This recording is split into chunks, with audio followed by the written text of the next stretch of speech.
Buenas tardes a los participantes de la Cátedra de Derecho Internacional. Bienvenidos, que veo aquí conectados a Franklina Montoya y Antonio Franco. En esta materia, sí, de todas formas, ya saben ustedes que en el momento que quieran, yo doy la oportunidad. Es más, no solo doy la oportunidad, sino promuevo la participación de los estudiantes en la materia. No avanzamos a grandes pasos, pero sí avanzamos sobre terreno firme mientras revisamos con calma y con suficiente propiedad y reflexión los temas que hemos asignados. Y como estamos hablando de derecho internacional y de derecho internacional público, uno de los aspectos fundamentales a considerar siempre en este campo y en cualquier campo del derecho, porque si no existe ese concepto, no tiene sentido del derecho, es el de sujeto de derecho. Recordemos que el sujeto de derecho en, en, en términos de derecho clásico, el derecho que estudiamos en las universidades, era aquel ente que era susceptible de ser titular de derechos y de obligaciones, de derechos y de obligaciones de cualquier especie. ¿Ok? Entonces, eso lo tenemos, digamos, dentro del derecho común, dentro del derecho estatal. Sujeto o ente susceptible de ser titular de derechos y obligaciones. Ok, entonces, en el campo del derecho internacional, se dice que para saber cuando estamos frente a un sujeto de derecho internacional, tenemos que hacer un test de subjetividad, no solamente ser titular de derechos y obligaciones, sino ser titular de derechos y obligaciones que estén consagrados en normas internacionales. Titular de derechos y obligaciones que estén consagrados en normas internacionales y por eso sería en todo caso, sería sujeto de derecho internacional. Basta con ser titular de derechos y obligaciones. ¿Qué opinan ustedes? ¿O existiría algún otro criterio, algo que deba coexistir para que exista esa subjetividad jurídica internacional? En cuanto a los sujetos de derecho,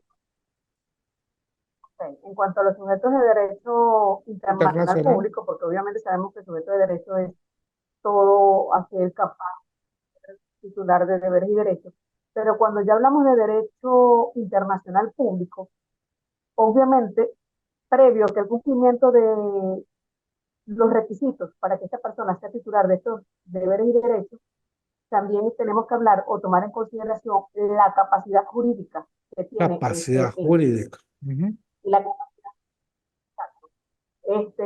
capacidad porque obviamente los derechos que va a exigir este ente también tienen que ir de una u otra forma relativamente de la mano de aquello que va a poder aportar dentro de esa comunidad internacional. Entonces, esta capacidad jurídica determina de una u otra forma poder ser o hasta qué medida se es sujeto de derecho internacional y qué capacidad pueda tener para aportar o para exigir dentro de la comunidad internacional. Ok, y Franklina, si vamos al derecho común, si vamos al derecho común, tenemos personalidad jurídica y capacidad jurídica. ¿Recuerda la definición de capacidad jurídica en nuestro derecho estatal? Ok, la capacidad jurídica es la que viene determinada por la actitud que pueda tener esa persona para ser titular del deber o del derecho Ok, que se sí, tenga que exigir o se pueda. ok, pero recuerde que esa capacidad jurídica es no tanto para ser titular, sino para hacerlo valer por sí mismo, ¿sí? En esos casos, ¿sí? Porque, por ejemplo, supongamos, un recién nacido puede ser titular de derechos y obligaciones, mas no puede hacerlo valer por sí mismo en juicio ni suscribir una contratación, ¿sí? Entonces también pudiéramos hacer esa, esa analogía en el derecho internacional. Y entonces vamos a pensar, personalidad jurídica internacional. Sí, ¿a qué se refiere? La aptitud de ser titular de derechos y obligaciones. Dígame, No, también estaríamos hablando de la capacidad que deriva de esa actitud, obvio que sí, claro que sí, porque en el derecho internacional no basta con porque ser cuando hablamos de titular, personalidad jurídica, dígame, con confianza, Franklina. ya va. No, no, pero es que no le entendí nada de lo que dijo, profe. Ok, Cuando mire, hablamos de la personalidad jurídica dentro del ámbito internacional, obviamente estamos hablando de la referencia a la cualidad de ese. sí, mire, efectivamente. ¿Por qué nos enredamos un poco? Ya le voy a decir por qué. Porque según la doctrina tradicional, se juntan las nociones de eh, personalidad jurídica, capacidad jurídica y capacidad de normativa en un solo ente que es el Estado. Entonces, de acuerdo con la doctrina tradicional, en el derecho internacional público, los únicos sujetos de derecho internacional serían los estados. Serían los únicos sujetos de derecho internacional, los estados. Sin embargo, es decir, esa es como decir la doctrina tradicional que dice, de acuerdo con la cual casi que la personalidad jurídica internacional sería una emanación directa de la soberanía estatal. ¿Entiende por qué? Porque al decir que tienen capacidad normativa, es decir, capacidad de vincularse a través de tratados o instrumentos internacionales, serían los estados los que pudieran hacerlo y solo lo pudieran hacer, ¿por qué? Porque están en ejercicio de la soberanía estatal. Sí, me voy explicando más o menos hasta ese momento, Franklina y Antonio. Esa es la doctrina tradicional, ¿sí? Eh, Habla de que solo son sujetos de derecho internacional los estados. Eso después se ha ido rebajando un poco para decir que también lo son las organizaciones internacionales, pero de acuerdo con esta misma doctrina internacional, son las organizaciones internacionales porque, de acuerdo con la doctrina, también reciben una emanación de la soberanía estatal. Es decir, que la soberanía de los estados, de acuerdo con la visión más clásica, es la única forma de dotar de personalidad jurídica internacional a un ente que sería el Estado. Pregunto yo, ¿esa posición tradicional es satisfactoria? Y pregunto, ¿esa posición tradicional es suficiente o requiere de algo más? Franklin, que creo que es la que tiene mejor conexión en este momento. Profe, te escuché muy interrumpido. Hablaste de una posición tradicional con respecto a la capacidad jurídica que se le otorga a los entes en la comunidad internacional con relación a las organizaciones, No, porque es que se interrumpió mucho la conexión. ok, sí, es que hasta ahorita llegó el internet. ¿Me oye ahora un poquito más seguido o igual está entrecortado?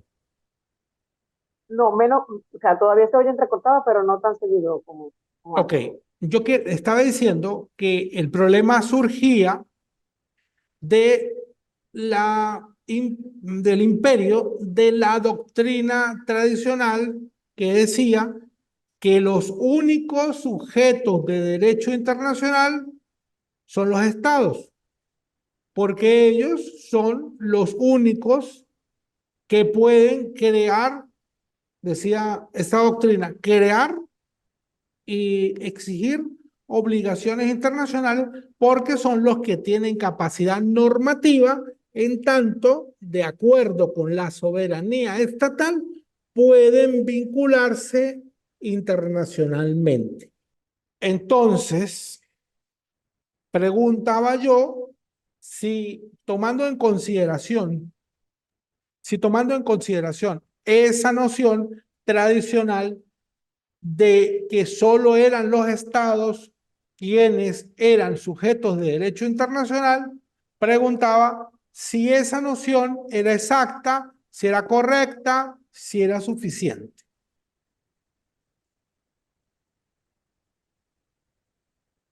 Desde mi punto de vista, sí, profesor. ¿Por Ok, qué? ok, Porque dígame. obviamente cuando hablamos de esta mm, concepción tradicional, estamos hablando, estamos hablando, obviamente, lo principal es la soberanía que de una u otra forma busca respetar el Estado miembro de la comunidad internacional. Eso principalmente.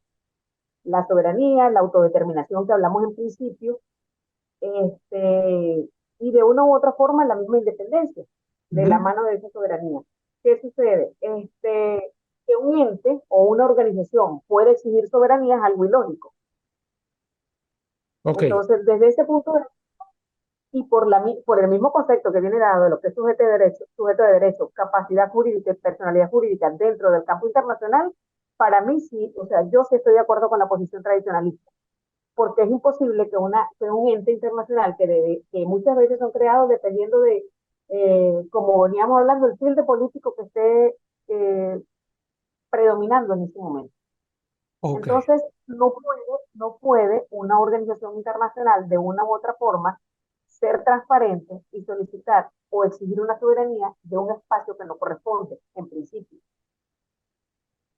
No puede una organización exigir una independencia a un espacio que no posee, una dimensión que no posee y un derecho que no le corresponde. Entonces, en esa medida sí es suficiente, porque tampoco se le puede otorgar tanto derecho a una organización cuyo único fin de una u otra forma es solucionar un problema que si bien forma parte de varios estados, también es cierto que no tiene nada que ver con la soberanía, con la independencia ni la autodeterminación. ok. Entonces usted está de acuerdo con la doctrina tradicional. Solo los estados son miembros de la comunidad internacional, solo los estados pueden crear normas, solo los estados tienen personalidad jurídica internacional, es decir, solo los estados pueden exigir derechos y cumplir obligaciones, vincularse y cumplir obligaciones, solo lo pueden hacer los estados. Eso es lo que estamos conversando, ¿sí? Ok, Obviamente, claro. esa doctrina tradicional de una u otra forma admite la existencia de las organizaciones, pero con los derechos sumamente limitados. Sí, claro, claro. Obviamente las organizaciones internacionales, como usted lo dice, no tienen un sustrato territorial, no tienen un ordenamiento jurídico en algunos casos, ¿no? Porque quiero que pensemos respecto de una organización que es muy, muy No, no, particular y sí.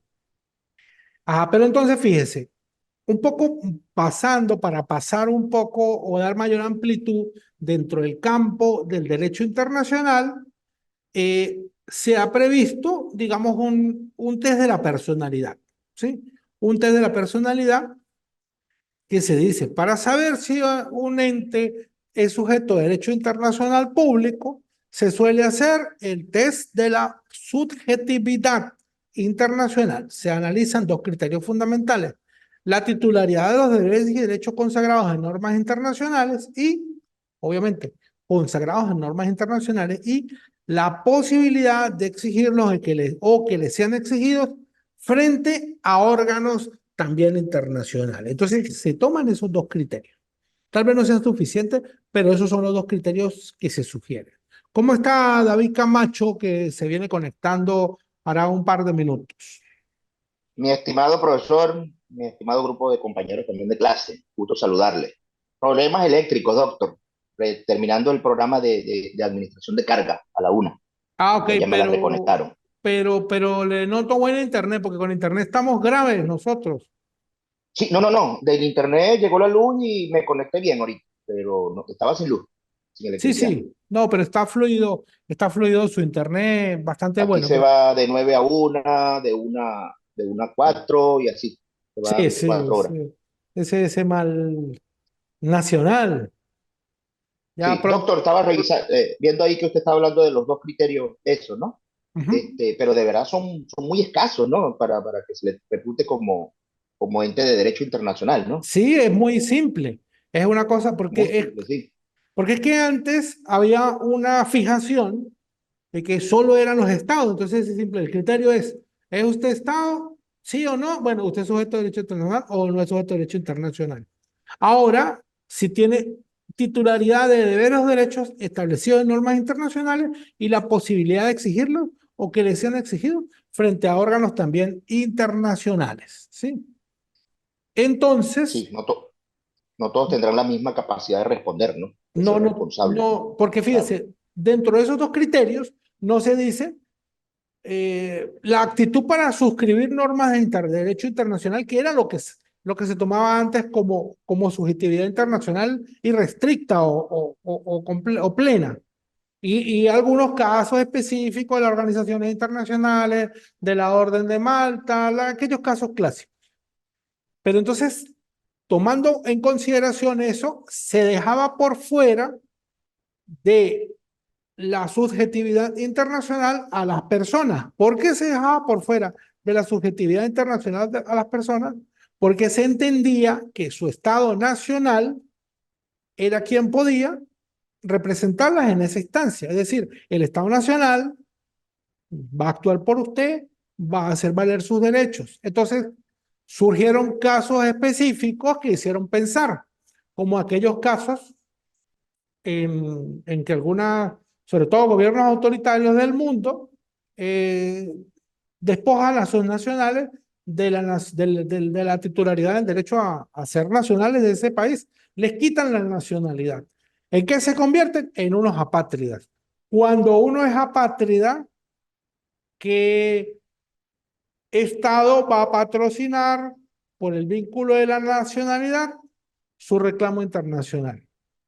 Ninguno. Y existen los apátridas. Yo recuerdo en estos días, bueno, no, ya era unos meses, que estaba viendo un video en internet donde una muchacha explicaba el origen de una canción de Camilo Sesto que se llama Melina.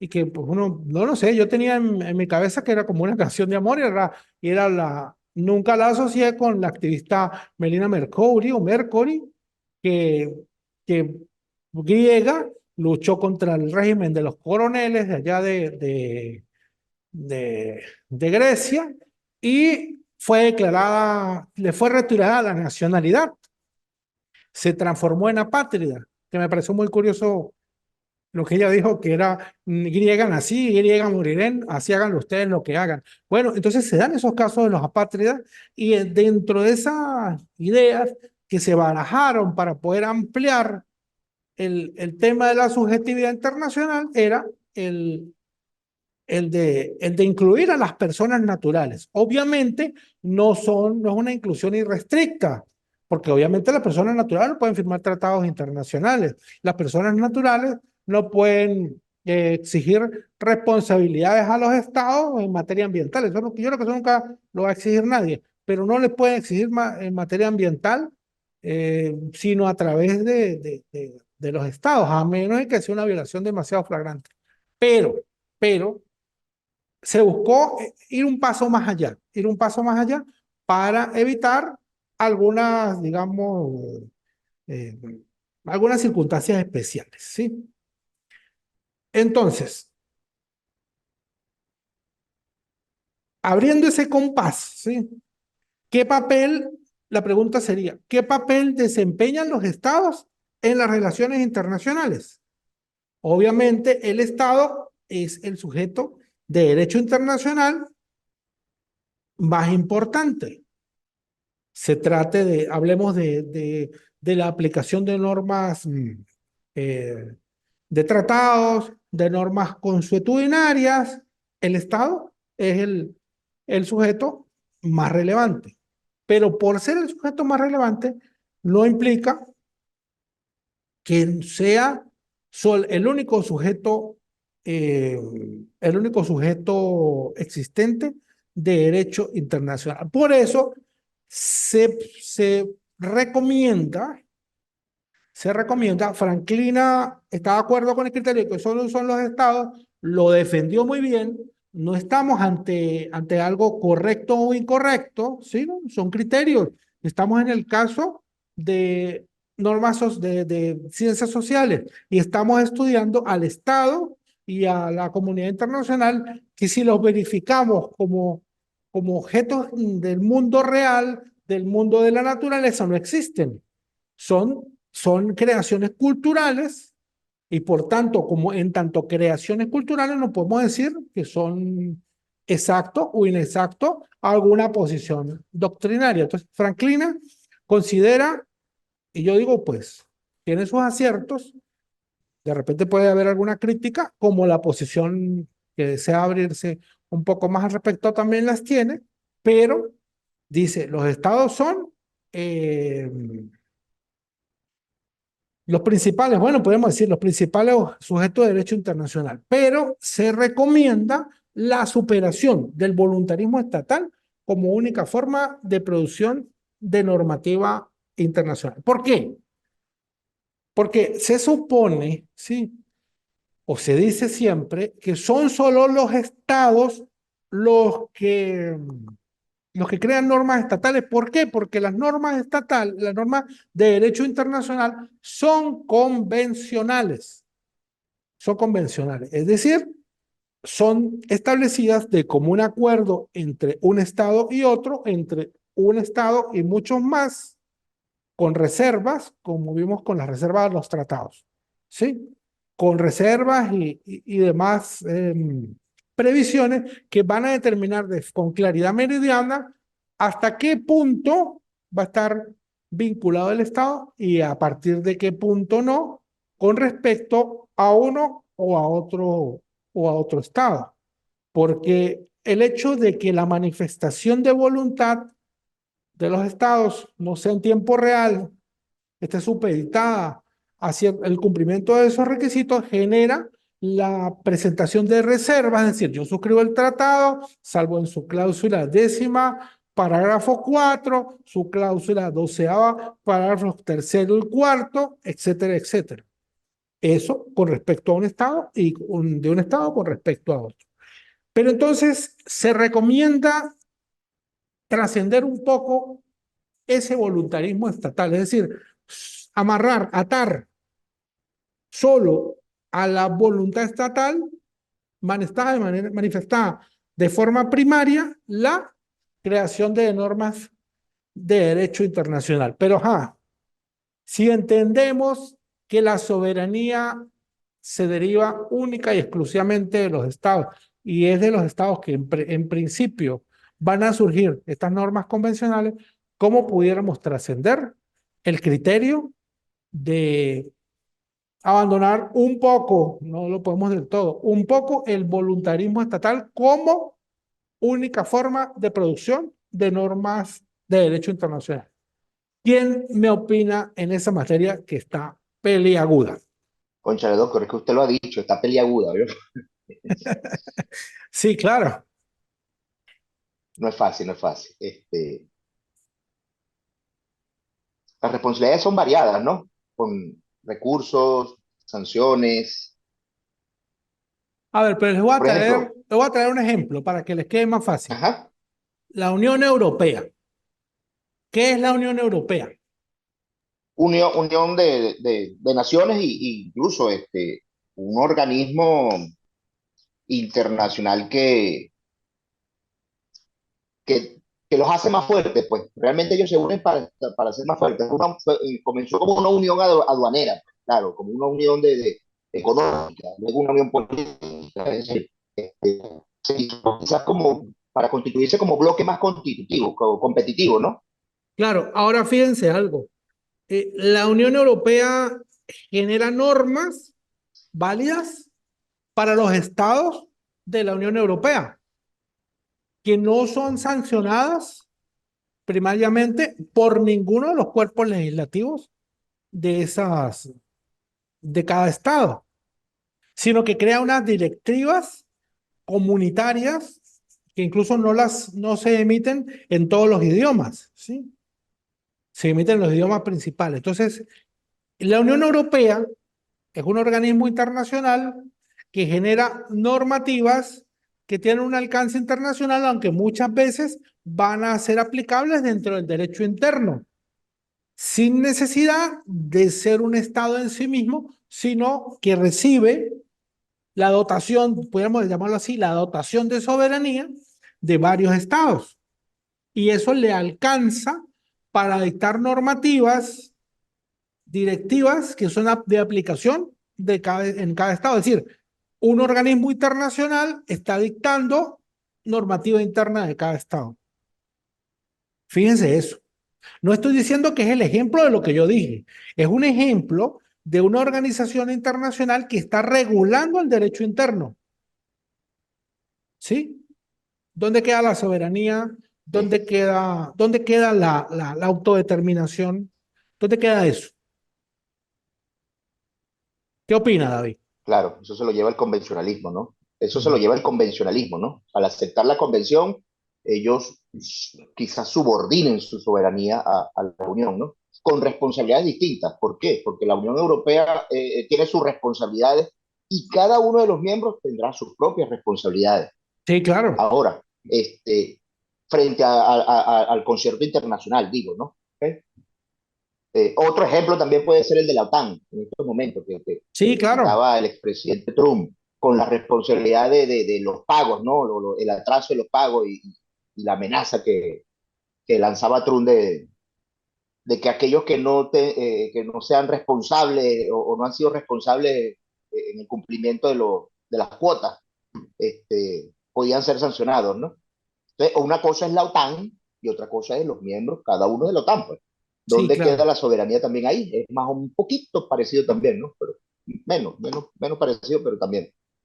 Sí, claro. Entonces, fíjense, estamos llamados, ¿Cómo aportan militares? ¿Cómo aportan pertrechos militares? ¿Cómo aportan, verás, equipos si están en mora, ¿no? claro, estamos llamados a una superación del concepto de soberanía, sobre todo en el campo del derecho internacional, superar un poco el concepto de soberanía. ¿Por qué? Porque primero tenemos organismos como la OTAN, ¿sí? Y también tenemos otros organismos muy curiosos, que son las Cortes Internacionales, la Corte Penal Internacional. Fíjense ustedes, la Corte Penal Internacional, si vamos a términos de soberanía, estaría subordinada a todos los estados del mundo, porque, o a todos los estados que forman parte del tratado de acuerdo con el cual se creó. ¿Ok? Pero en la práctica existe subordinación, en la práctica no existe subordinación. Es decir, que en el caso de materia de derechos humanos, existe una limitación grande del principio de soberanía y una limitación grande del principio de autodeterminación de los pueblos. Claro, también pensemos, principio de autodeterminación de los pueblos, de vieja data, muy vieja data, tiene una explicación cultural concreta dentro de un contexto específico. Sí, los contextos han cambiado y entonces los contextos culturales también han cambiado. Se dice, yo tenía por aquí algo que me parecía muy curioso, que era el reconocimiento, no de un Estado internacional, sino, sino de, era un texto donde se hablaba de Francisco de Vitoria. No, no lo consigo así textual, pero bueno, la idea era que Francisco de Vitoria, español, haciendo un esfuerzo dentro del Jus Cogens, eh, quería una cierta apertura, generar una apertura de derechos tanto dentro de ese ámbito internacional, dentro de la comunidad internacional, tanto para los habitantes de Europa, civilizados, etcétera, etcétera, así como los habitantes de América, que él no dice el nombre, es que yo quería buscar la palabra específica, él no dice la palabra específica, pero él hablaba, era como decían que eran bárbaros. Eh, Dice, él prescribía la igualdad jurídica entre europeos y americanos, no obstante su enorme desnivel cultural en aquel momento, dice el texto. Eso es tanto como darle un lugar especial al individuo bárbaro en la concepción del derecho de gente. Es decir, una concepción cultural donde se entendía que había, como decir, una minusvalía de los habitantes americanos por, pues, digamos, su menor desarrollo cultural, y sin embargo, Francisco de Vitoria, aunque los reconocían como bárbaros, también decía, bueno, pero también deben tener derechos similares. Por eso debemos ir a los contextos culturales y estudiar el contexto cultural actual para revisar muchas nociones. Lamentablemente ya nos queda muy poco tiempo, 2 minutos y medio. Cuando uno se empieza a divertir, esto se acaba. Y, y bueno, pero entonces, no sé, me gustaría que Franklina, David o Antonio hicieran cualquier reflexión final que tengan, algún comentario específico, no sé, lo que quieran, antes de despedir. Le estoy oyendo. En cuanto a la posición, vuelvo y ratifico. Fíjate lo de la Corte Internacional de Justicia en el caso de declararse competente para dirimir la controversia por la situación del Esequibo. ¿Ok? Yéndose por encima, inclusive, de una posición tomada por ambas naciones en el sentido de nos vamos a dirimir la controversia con este tratado. ¿Ok? Yo sé, para mí no es que deciden ser competentes, que otros proclaman competentes para para dirimir la controversia.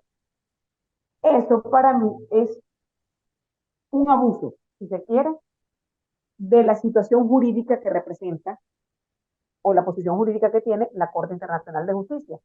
Razón por la cual sigo manteniendo mi concepción y la convicción de la posición tradicionalista en función a la de ser sujeto de derecho, la capacidad y la misma personalidad que se le da solamente a los estados en cuanto a su soberanía, inclusive que te lo va a garantizar de una u otra forma, o lo va a respaldar la necesidad que tengas o el problema que te esté presentando para tú poder reclamarlo, obviamente para poder exigirlo.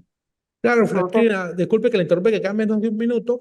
Obviamente usted tiene razón Bueno, en por eso, pero déjeme le explico, en esa corte tiene usted completamente razón. La idea que yo estoy planteando es en materia de derechos humanos ante la Corte Internacional, que hay otro tipo de jurisdicción, ahí no es completamente voluntario. Pero en la que usted dice, eso es algo reconocido históricamente, que eso está erróneo, eso no pueden ellos dar a declarar su competencia si esa competencia es convencional y se ha establecido de otra forma. Entonces sí, pero hay que revisar el concepto respecto de algunas áreas, como que la expresa el tema de los derechos humanos y algunas organizaciones internacionales. Exactamente.